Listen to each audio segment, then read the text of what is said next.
La depresión es uno de los padecimientos con mayor incidencia dentro de las sociedades actuales. Se calcula que 19 millones de norteamericanos la padecen, entre niños y adultos, personas de todas las edades. Por otro lado, en nuestro país se calcula que son 10 millones de personas los que padecen depresión.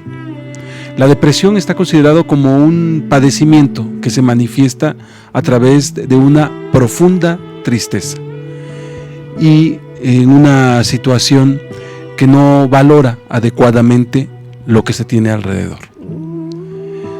¿Cómo desde la tradición y la visión budista se pueden dar claves específicas para que las personas puedan resolver la depresión en la que viven?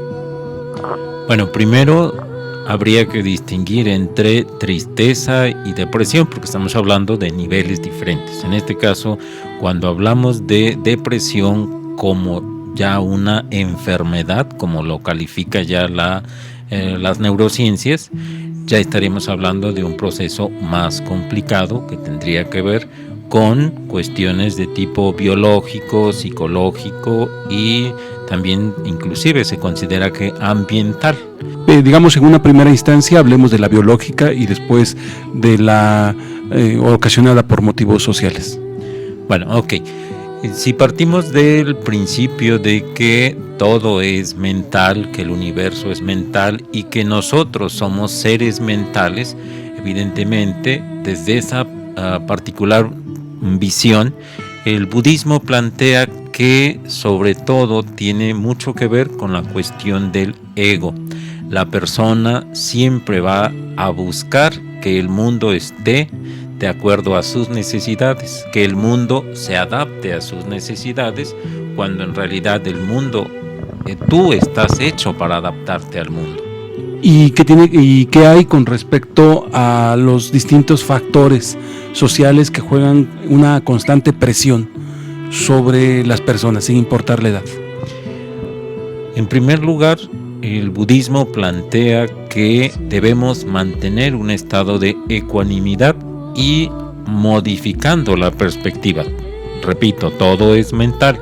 Por lo tanto, si alguien te roba, en lugar de que te deprimas, te pongas triste porque alguien te robó, lo que tienes que hacer es, sobre todo, cambiar la perspectiva. Es la oportunidad que tienes para practicar el desapego. Monje, en las sociedades modernas, en las sociedades actuales, se han convertido hasta una especialidad o una serie de especialidades para tratar este tipo de padecimiento. Y en ocasiones se llega hasta niveles de medicar a una persona cuando hablamos de niveles profundos.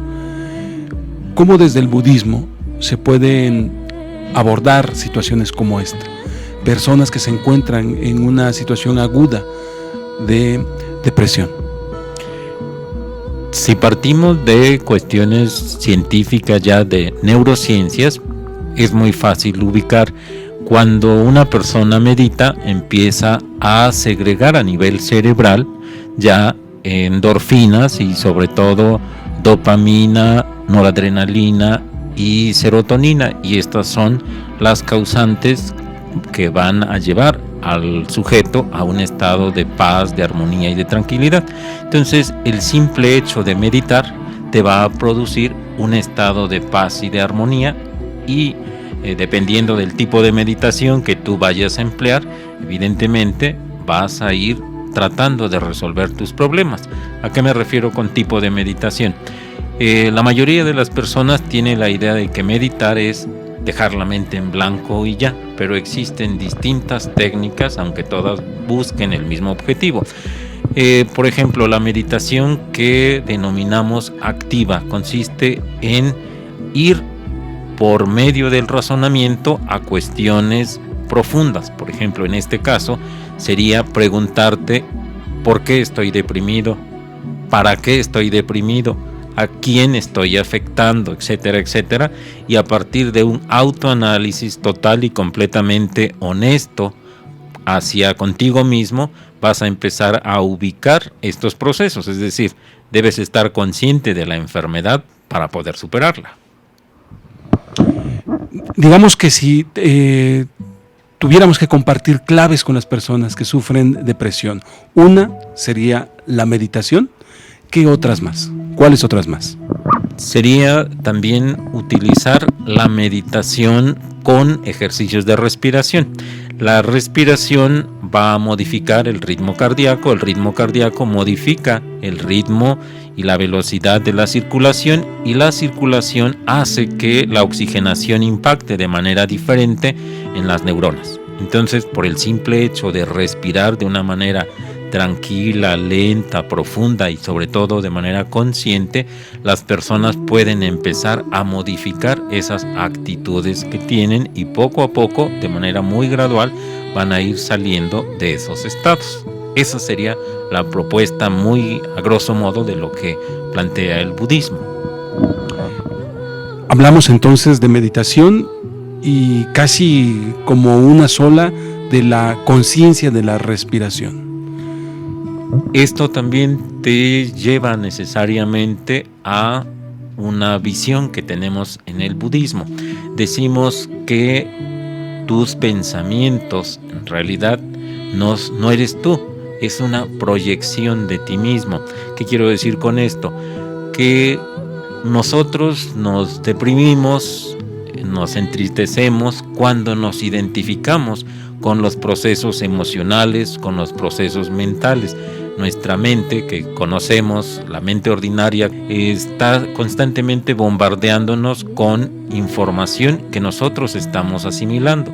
¿Y qué tenemos que hacer? Durante el proceso de la meditación debemos dejar que las imágenes, las ideas, los recuerdos, pensamientos, etcétera, pasen y pasen sin que tú te identifiques con ellas. Es como cuando una persona está mirando una telenovela. La señora se identifica con la protagonista y ya está llorando, ya está sufriendo, ya se está riendo, o el señor que está viendo fútbol.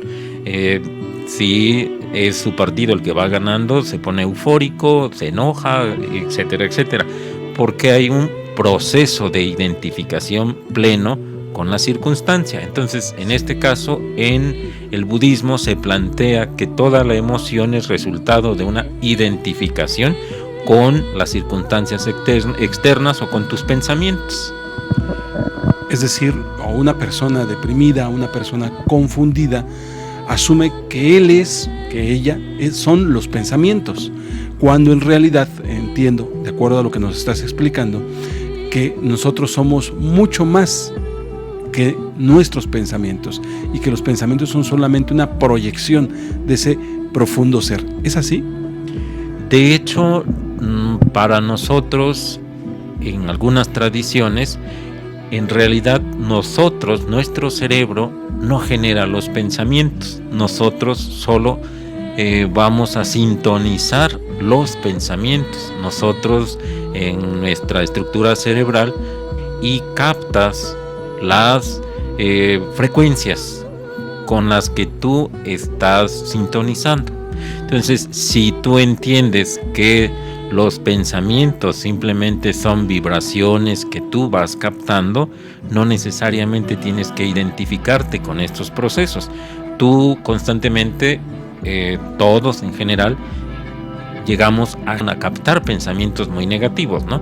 De pronto ves a una persona en la calle y ya sea que te sea muy atractiva y no la conoces ni sabes por qué, en realidad tienes que aprender a controlar tu mente. Entonces, si tú aprendes a controlar lo que llamamos la mente ordinaria, vas a aprender a controlar los procesos emocionales y, por supuesto, ya vas a entrar a estados más elevados.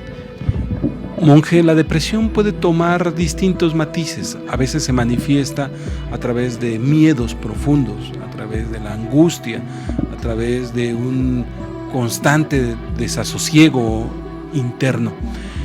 ¿Cómo protegerse? ¿Cómo guarecerse? Hay quien como parte de visualizaciones, dice que hay que imaginarse en una esfera de cristal, en donde las emociones, las sensaciones negativas no penetran y en consecuencia nos ponemos a cubierto de todo esto. En el budismo, o al menos en la corriente que tú practicas, monje, ¿así es? Lo que necesitamos entender antes que nada es que si retomamos las enseñanzas budistas, se supone que tenemos 3 venenos mentales: el apego, el odio y la ignorancia. Y en este sentido, cuando nosotros somos capaces de superar estos 3 venenos mentales, podemos entrar en un estado de plenitud. Entonces, las personas, por lo general, vivimos en la causa primera de todo el sufrimiento, que es el apego. El apego no solo a los bienes materiales, también a las personas, al trabajo, pero sobre todo el apego a la idea de un yo, de un nosotros, de que existimos por nosotros mismos. Entonces, cuando vamos asimilando el concepto de que en realidad el yo no existe como una entidad, sino como un concepto, vamos a ir modificando ya nuestra perspectiva de las emociones, de lo que llamaríamos personalidad y de lo que llamamos o tendemos a denominar el yo. Si entendemos que el yo solamente es un concepto, evidentemente vas a ir modificando muchas perspectivas que la cultura occidental te está metiendo constantemente. Querido monje, parece como si todo esto fuera filosófico, racional. Pero lo que he podido experimentar y he podido conversar contigo en otras ocasiones, esto es totalmente vivencial. Es decir, cuando las personas acuden a su interior, profundizan, detectan una especie de fortaleza, de calor, de protección, y acudir a lo más profundo de nuestro ser es lo que empieza a librarnos de esa angustia, de esa ansiedad que van ocasionando la depresión. Esto es real, esto a pesar de que lo podamos describir, se mantiene en secreto porque nadie lo puede vivir por nosotros. ¿Y cómo podemos ser en todo momento o en todo caso guías, ilustradores, compañeros de viaje de quien está viviendo una situación como esta? Lo que necesitamos sobre todo es entender que la naturaleza que nosotros tenemos antes que material es una naturaleza mental, una naturaleza en términos occidentales, una naturaleza espiritual. Cuando nosotros nos adentramos a nosotros mismos a través de la meditación o de otras prácticas, vamos a ir sobrepasando niveles de conciencia. Desde mi muy particular punto de vista, la depresión viene a partir de no poder controlar la mente ordinaria y ser obsesivo con algunos procesos que se generan en la mente conceptual. Hay una frase que dice: no hay peor tormenta que la que uno se hace en su cabeza. ¿Sí? Entonces, si uno es capaz de controlar ese flujo de pensamientos obsesivos que llegan cuando uno está deprimido, uno ya está saliendo de ese estado. Ahora, la meditación tiene una característica. La base de la meditación es lo que llamamos el aquí y el ahora, y no consiste en otra cosa que ser capaz de observar tu mente como algo ajeno y distante. Cuando tú estás viendo una película, si te vas identificando con la historia y si te vas identificando con los personajes, vas a ir viviendo a la par de la proyección. Si analizamos a profundidad, la película en realidad solo es una proyección. Lo mismo sucede con tu mente. Tu mente está haciendo proyecciones de recuerdos, ideas, frustraciones, etcétera, etcétera. Pero si entiendes que en realidad es solo una proyección y que tu mente debe ser como un espejo, así es una analogía budista que refleja todo este proceso. Dice, tu mente es como un espejo, puede reflejar todo, pero no ser aquello que refleja. Es decir, tú puedes observar tus pensamientos sin que necesariamente te integres, te identifiques con ella. En el momento en el que la persona se da cuenta que ya está triste, ya no está en el plano de lo emocional, ya está en el plano de lo que llamamos la mente vigilante. No sé si me doy a entender. Entonces, una persona cuando está enojada, simplemente está enojada. Pero cuando te das cuenta que ya estás enojado, en realidad ya no estás en el enojo, ya estás en la mente consciente o mente vigilante que se da cuenta del aquí y el ahora. Entonces, al ya no estar en el proceso de lo emocional, ya estás pasando a un nivel superior. ¿Sí? Entiendo entonces, querido monje, que uno de los ejercicios, o bueno, uno de los retos implicaría desprenderse de esa maraña en la cual vive uno, observar lo que se está viviendo y lo que nos aqueja para poder asumirlo en una dimensión superior y poderlo resolver. Es decir, no tratar de resolver nuestras aflicciones con aquello que está ocasionando nuestras aflicciones. Y también entiendo, a partir de esto que nos acabas de explicar, que el ejercicio, la alimentación, las relaciones afectivas sanas, etcétera, vienen a ser en realidad complementarias y accesorias del punto central, que es resolver estas cuestiones en nuestra interioridad para asumirnos como algo superior y a partir de ahí poner orden en esto que nos está quejando. ¿Es por ahí? Sí, claro.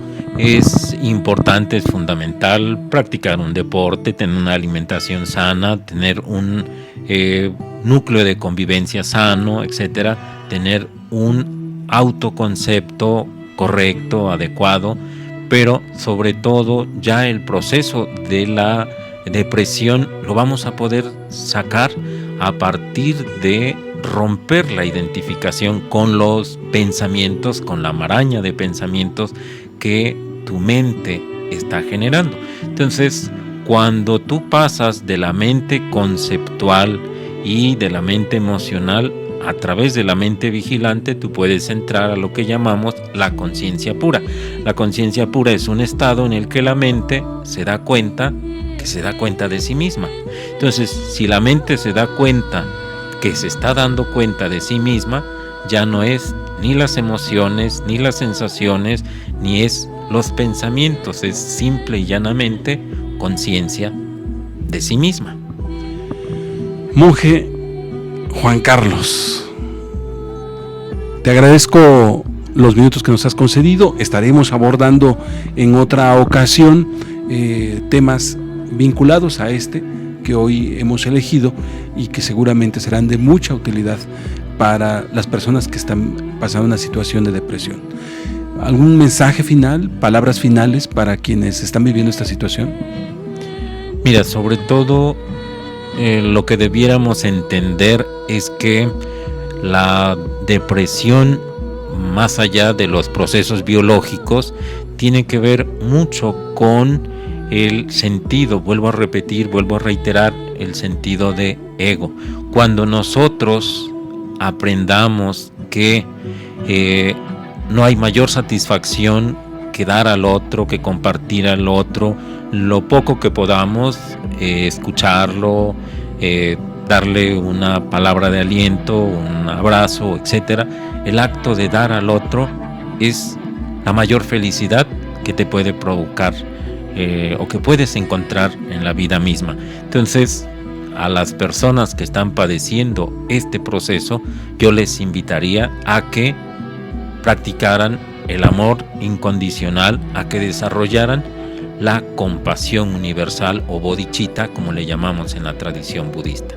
El amor, entendido como el servicio incondicional a los demás, sería la solución a este tipo de conflictos. Gracias, querido monje.